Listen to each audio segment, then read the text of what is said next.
오늘은 화택규라고 하는, 좀 우리가 이 규라는 글자를 우리 일상생활은 거의 쓰지 않습니다. 이거는 거의 안 쓰는, 우리말에는 별로 쓰이고 있질 않은데 64개 중에서 그렇게 우리가 안 쓰는 글자가 별로 없는데, 이거는 좀 안 쓰는 글자에 속합니다. 그러니까 규라는 게 이렇게 어긋난다, 이렇게 뭔가 이렇게 서로 적대된다, 서로 화합하지 못한다.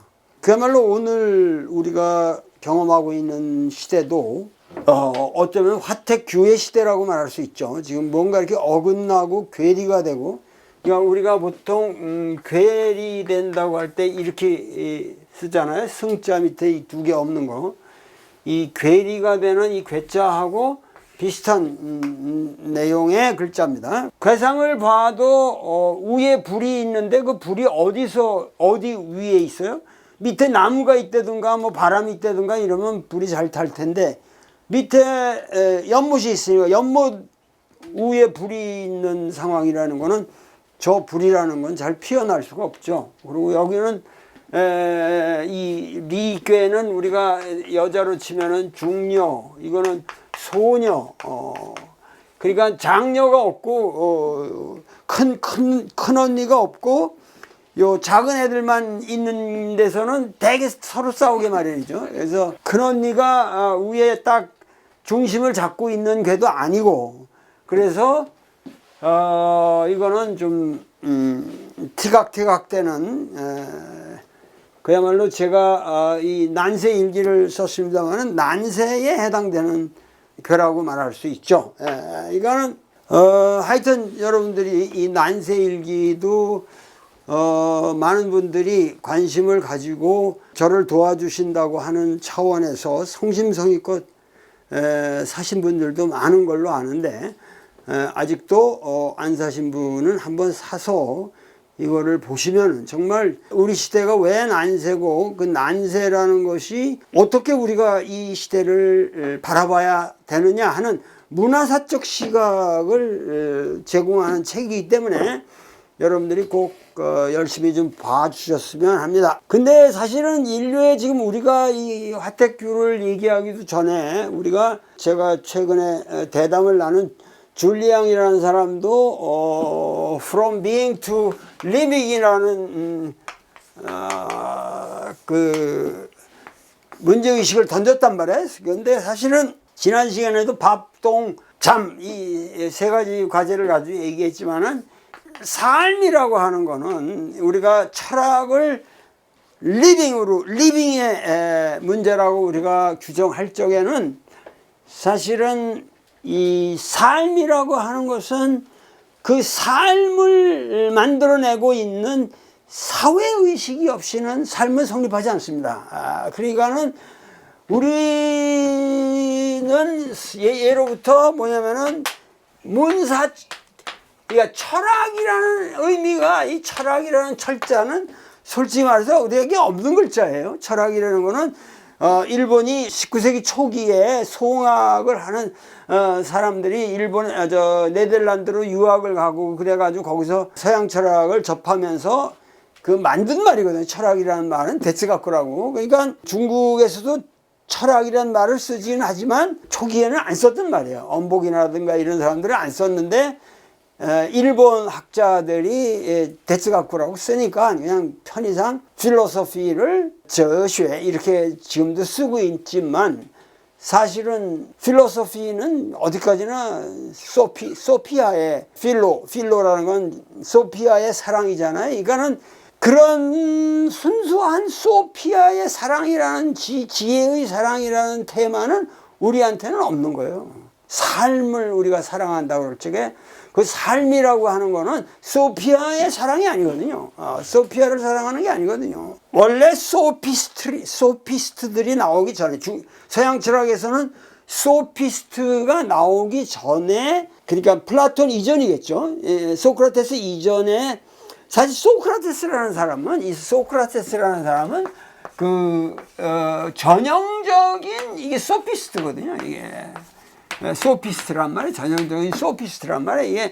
이게 철학자가 아니라 그 당시는 철학이라는 말이 없었고 소피스트, 소크라테스는 사실 소피스트 중에 하나인데 소피스트라는 거는 젊은이들한테 돈을 받고, 물론 소크라테스는 돈 받았는지 돈은 안 받았을 거예요, 이 사람은 아마. 근데 그 전문 소피스트들이 젊은 애들한테 이제 출세의 길을 도움을 주기 위해서 논리학, 웅변술, 그리고 레토릭, 수사학 이런 것들을 어떻게 말 잘하고 어떻게 상대방을 격파하고 이런 논리를 이렇게 가리키면서 전환이 일어나요. 그 전에는 기본은 교육이라고 한다면 사실은 아슬레틱스거든. 음악과 체육이에요, 체육. 그러니까는 교육이라는 게 지금도 우리가 잘못된, 사실은 국민학교 때는 그냥 몸만 편하게 키우면 되는 거예요. 이게 국민학교 요새 무슨 의대를 가기 위한 국민학생 특별반이 있다는 말. 그리고 국민학교부터도 영어를 하고, 사실 지금 미쳐 돌아가는 거예요. 세상이 지금 미쳐 돌아가는데, 원래 교육이라고 하는 것은 피지컬 에듀케이션. 피지컬 에듀케이션인데, 그것이 소피스트들의 활약으로 소피스트리가 궤변적인 그러한 논리학적인 구조가 되면서 철학이라는 정신적인 과제로 옮아갔다는 거지. 그러니까는 사실은 서양에서 철학이라는 건 이게 일종의 관념적인 이런 그 교육으로 변질이 된 건데, 철학이라는 거는 우리에게 그렇기 때문에 이 철학이라는 게 독자적인 게 있지 않고, 철학이라는 건 항상 문학과 역사, 그러니까 이 철학을 우리가 한다는 거는 역사의식을 가져야 되고, 이 문학적 향기가 있어야, 그게 문사철이 같이 있어야만 철학인데, 그 철학에서 가장 중요한 건 뭐냐? 비판의식이요. 사회의식이고, 사회를 어떻게, 내가 산 사회를 어떻게 건강하게 만드느냐. 그래서 그걸 비판하는 건데, 줄리앙만 해도 전혀 이 리빙을 말하면서 자기 삶을 구사하고 있는 이 세계에 대한 이 사회의식이라든가 비판의식이 없거든요. 정치의식도 없어요, 이 사람 보면은. 그냥 레토릭이죠, 레토릭. 레토릭으로 계속. 그러니까 철학이라는 것은 결국은 비판의식을 잃어버려서는 안 되고, 어디까지나 내가 살고 있는 사회에 대한 명확한 비전이 있어야 된다. 철학이라는 것이 그런 거를 안 가르치고, 오히려 우리가 서양 철학화 되면서 완전히 20세기에 우리 철학을 상실한 거예요, 지금. 우리 철학이라는 건 원래 그런 게 아니거든요.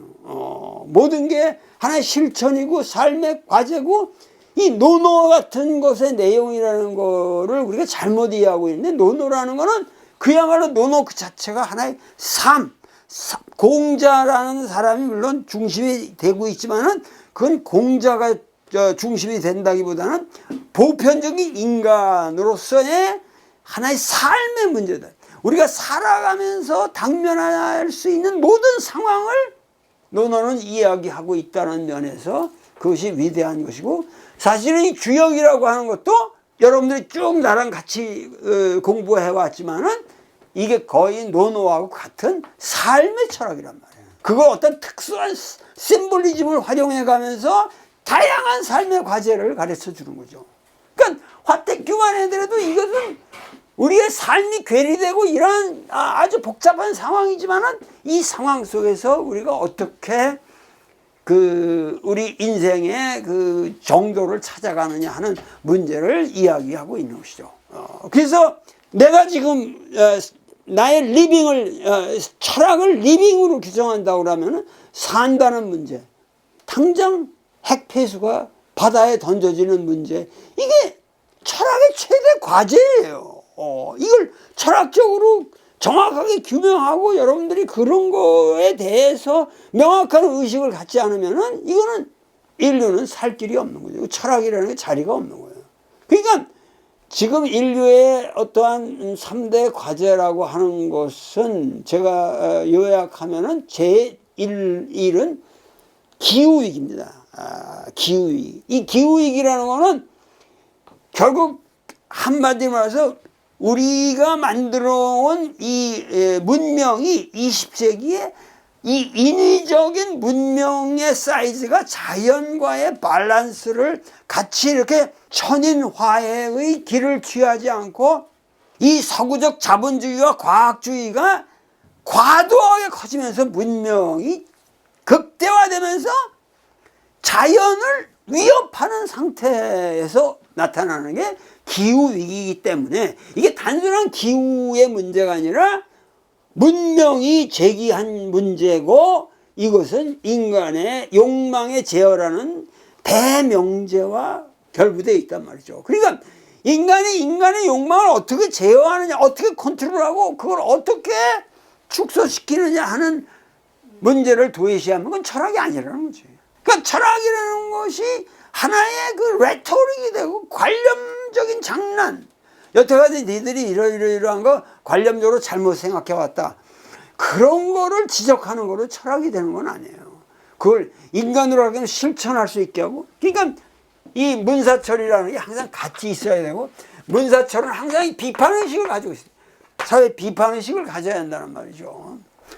그러니까 내가 여기서 무슨 비판을 한다고 그래서 누구 특정인을 특정 정치인을 비판하거나 난 그런 것이 없어요. 여러분들 자세히 놓고 보면 내가 관심도 없고 내가 추구하고자 하는 거는 보편적 인간의 문제, 핵폐수 문제도 이것이 뭐냐면 인류의 3대 과제 속에 들어가기 때문에 우리가 도외시할 수 없는 거예요. 지금 뭐냐면 인류의 3대 과제가 기후위기, 그 다음에는 뭐냐, 핵이에요. 핵. 핵은 두 가지 문제가 있어요. 핵 폭탄, 그 다음에 핵 발전. 그러니까 원자력 발전소 이런 건 잘못된 말이에요. 원자력 발전이라는 이건 일본 사람들이 그걸 핵이라는 말을 이렇게 그 의미를 약화시키기 위해서 일부러 원자력이라는 말을 썼는데 그게 아니에요. 핵 분열이고 핵의 문제예요.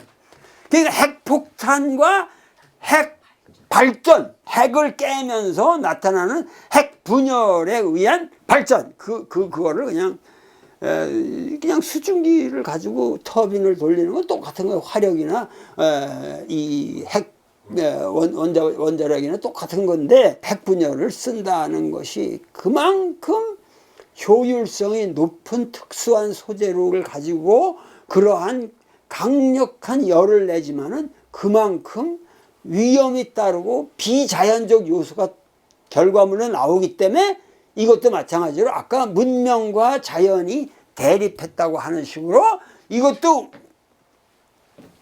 핵 발전, 원자력과 자연 상태와 이것이 대결하고 있는 상황이죠.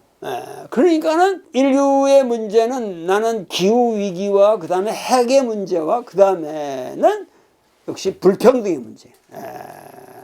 어저께 제가 엊그저께 동순동에 집회가 많이 열리니까 나가서 보니까는 엄청나게 사람들이 모였는데 이런 거 전부 보도가 안 돼요. 근데 그 엄청난 인파가 연금공단하고 그 다음에는 보험, 건강보험, 의료보험 뭐 이런 계열에서 나와서 이제 데모를 하고 또 이 핵폐수 문제라든가 이런 거 여러 가지 문제를 제기를 하는데 거기서 얘기를 하는 것도 여기 건강보험은 보장성 강화라고 하는 이런 테마를 내밀었고 공공운수노조 6대 요구 여기도 이제 문제가 되는 게 이게 공공성 강화와 민영화 반대.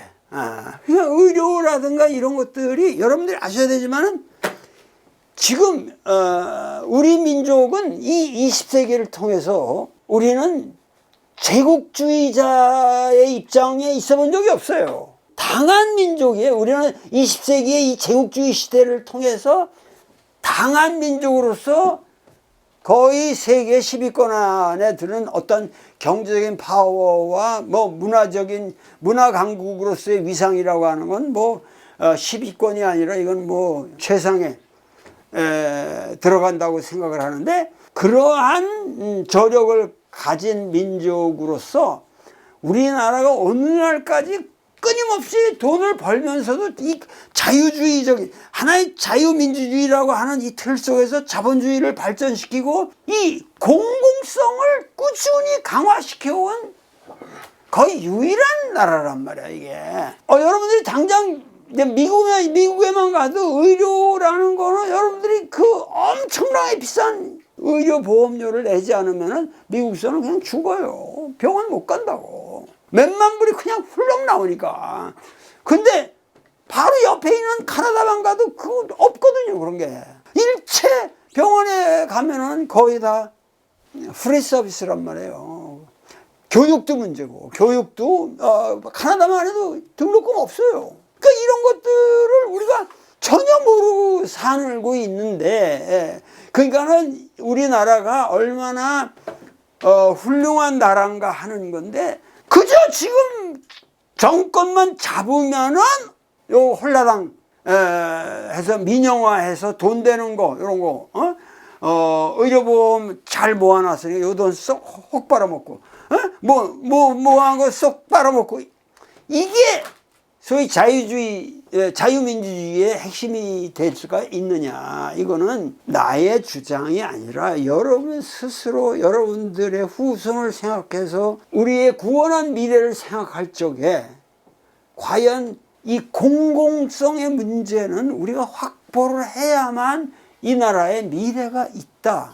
이거는 진정성이라고. 이거는 어떻게 내가 무슨 주장을 하는 게 아니라 이건 너무도 기초적인 상식에 속하는 문제이기 때문에 우리가 의료를 민영화한다든가 보험을 좀 민영화한다든가 이런 식으로 나가면은 전기수도 이런 것까지 다 그냥 팔아먹고 그걸 갖다가 전부 효율성이라는 이름 아래서 이런 거 할 적에 이건 좀 내 얘기가 아니에요.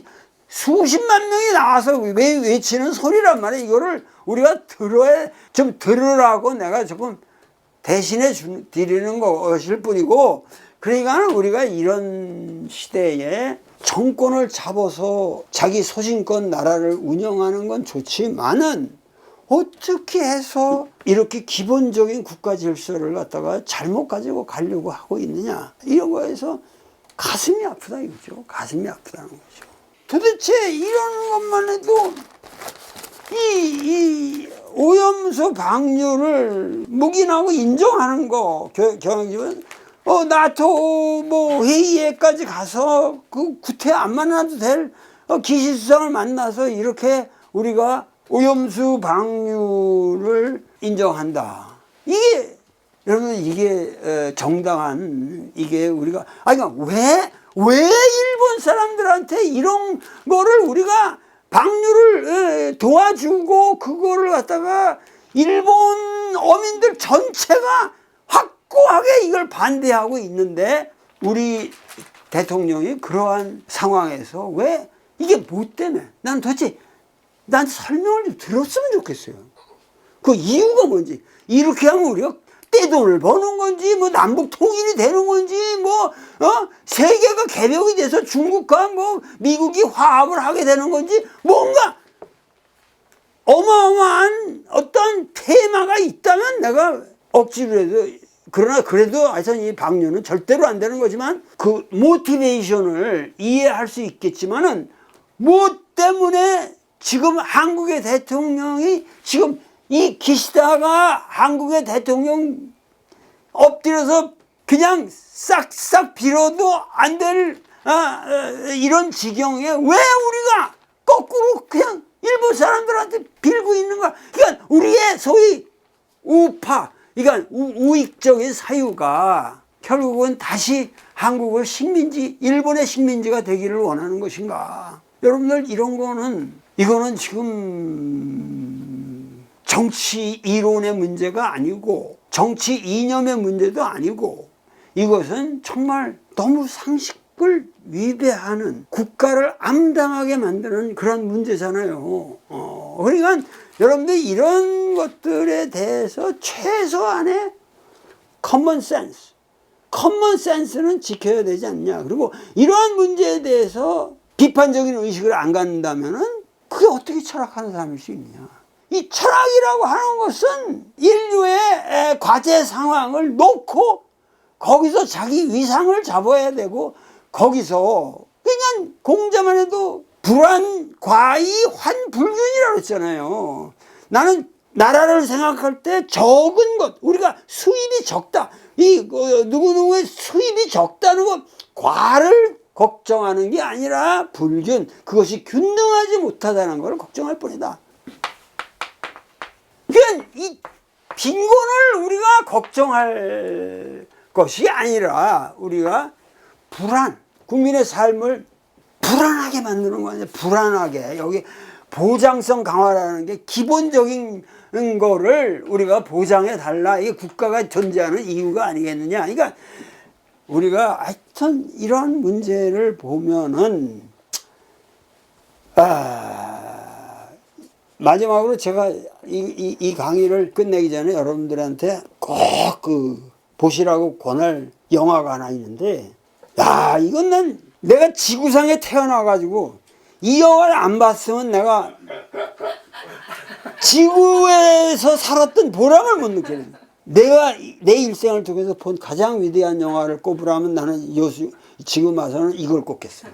HBO에서 만든 5부작인데 지금 올레에서 볼 수가 있어요. 올레에서 볼 수가 있는데 이름이 체르노빌 5부작인데, 이게 완전히 사실에 근거한 다큐적인 영화면서도 드라마타이즈 돼가지고, 근데 이게 정말 리얼해. 그런데 너무 그 배우들의 연기라든가 그리고 모든 상황이 거의 실제 상황이랑 같다는 거거든. 그 체르노빌이라고 하는 그 사태가 전개된 그 모든 과정을 5부작을 통해서 보여주고, 일본의 이 후쿠시마 문제가 터지기 전에 이러한 어마어마한 체험을 우리가 했다고 하는 것을 우리가 모르고 있었다고 하는 것이, 그냥 체르노빌 그냥 어디서 뻥 터져가지고 뭐 잔뜩 그냥 모래를 부어가지고 어떻게 적군이 어떻게 해결한 것처럼 우리는 그냥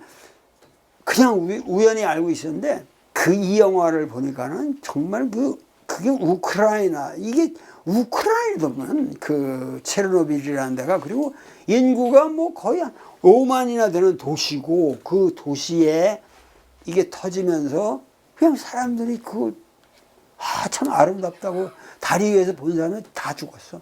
그냥 지식이 없이.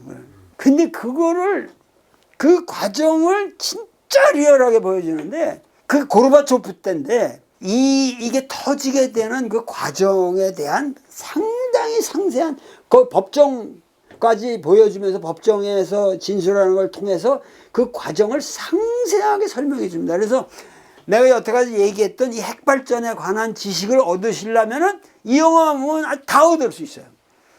그런데 이 문제는 그렇게 원자로가 그냥 폭발을 했는데, 그것도 멀쩡한 원자로를 1분 정도를 껐다 키면은 작동이 그대로 되는, 그게 뭐 50초 그 안정성 점검이라는 게 있다는 거야. 그런 실험을 하느라고 그렇게 하면 딱 끊었다가 다시 작동이 돼야 되는데, 요새 말로 하면 부팅이 새로 되는 그런 시기인데, 그게 그냥 완전히 셧다운 되고 다 끊어지고, 전기도 저기하고 안 오고 온도도 뭐 조절이 안 되고 그래가지고 그냥 꽉 폭발을 해버렸는데, 그 폭발한 상태에서 뷰로크라시가 그 소장, 그걸 여기 부소장도 뭐 정식 부소장도 아니고 하여튼 뭐 다틀 높은 건 뭐 어떻게 생긴 사람이 진급을 하려면 이걸 성공적으로 이거를 실험을 했다라는 거를 과시하기 위해서 속인 거야. 터졌는데 그걸 금방 복구를 해야 되는데 아무 문제 없다. 하루 정도를 그렇게 보낸 거야. 그 상황에서도 그거를 책임지고 있는 총책임자가 숨기는 거예요. 숨기는 거야. 그러니까는 인류의 비극이라는 게 이게, 근데 동경전력도 사실은 체르노빌의 똑같은 복사버리더만. 처리 과정에서도 오히려 이 영화를 보면 소련의 처리 과정이 더 정의로웠다고 볼 수 있어요. 일본보다는. 그러니까는 지금 일본의 문제라고 하는 거는 이거는 여러분들이 그 영화를 보시면은 일본의 후쿠시마 원전 사태가 얼마나 이 터무니없는 인재인가. 하여튼 이 영화를 여러분들이 보시면은 그 가슴 아픈 영화인데 너무 리얼하기 때문에 나는 이 정말 체르노빌이라는 영화만은 전 국민이 꼭 보셔야 될 위대한 작품이고, 그 당시 뭐냐면 고르바초프가 세크레타리 할 적에 일어난 일이거든. 근데 고르바초프가 이걸 다 경험하고 나서 한 얘기가 있다고. 뭐냐면 페레스트로이카로 가고 결국은 소련이 붕괴하지 않을 수 없었던 가장 중요한 원인 중에 하나가 사실은 체르노빌이었다라는 말을 고르바초프 자신이 했다고 영화의 자막에 나와요. 제일 마지막에. 공산주의라고 하는 그 체제 하에서 인민의 복지와 이런 거에 관계없이 몇몇 놈들이 그 뷰로크라시의 어떤 파워에 집착하는 그러한 행태에 의해서 인민이 희생되는 체제라고 한다면 공산주의 이거 필요가 있겠나. 이러한 반성을 자기가 갖게 됐다는 거고, 그래서 사실은 페레스트로이카니 이런 운동을 시작을 했다는 거예요. 그리고 소비에트의 붕괴까지 나오고 소련이 해체되면서 러시아로 다시 돌아갔지만은 그걸 많은 사람들은 뭐 레이간에 의한 어떤 그 조작이다, 뭐 음모다, 미국의 시아의 음모고 이런 말을 많이 했지만 사실은 진정한 동기는 체르노빌 사건의 그 공산주의의 허점이 너무도 나에게 리얼하게 드러났다 하는 얘기를 하고 있는 거예요. 근데 그거를 정말 아실만 해요. 그 영화를 보면은 과연 어떻게 될 것인가. 이 같은 지구상에 우리가 살고 있는데 그 어마어마한 사람들이 이런 피해를 입었다고 하는 거. 이베큐에이션. 이 과학자는 당장 이베큐에이션 이거 철거시켜야 된다. 인민들을 철거시켜야 될 거 아니냐. 이게 수치가 이렇게 나오고 있는데, 그런데도 무조건 관리들이 자기들의 명예를 손상되고 소비에트 공산주의의 명예를 실추시킨다. 그래서 이건 그래가지고 딱 봉쇄를 시켜버리는 거. 그대로 죽여버리는 거죠. 몰살시키는 거나 마찬가지지. 이러한 정말 비극적인 상황이라고 하는 것이, 그리고 그 뒤에 처리 문제도 보면은 거기는 굉장히 철저하게 모든 걸 소개하더라고. 개 같은 거 다 죽이고, 가축 다 죽이고, 숲 같은 거 다 태워버리고, 그러면서 모든 거는 다 시체니 이런 거 쓰던 거 전부 세면으로 다 두껍게 덮어버리고. 근데 여러분들이 KBS에서 찍은 그 후쿠시마 추정 60분하고 비교를 해보면 일본은 소련만큼 뒤처리를 안 했어요. 여러분들이 한번 보시라고. 그러면서 우리가 지금 당면하고 있는 이 상황이 얼마나 위기 상황이고, 돌이 씹는다 이런 얘기를 지금 할 계제가 아닙니다. 지금 이게 가장 기초적인 양심은 우리가 가지고 가야 되지 않느냐. 여러분들의 현명한 판단을 부탁드립니다. 이것으로 오늘 강의를 끝내겠습니다. 감사합니다.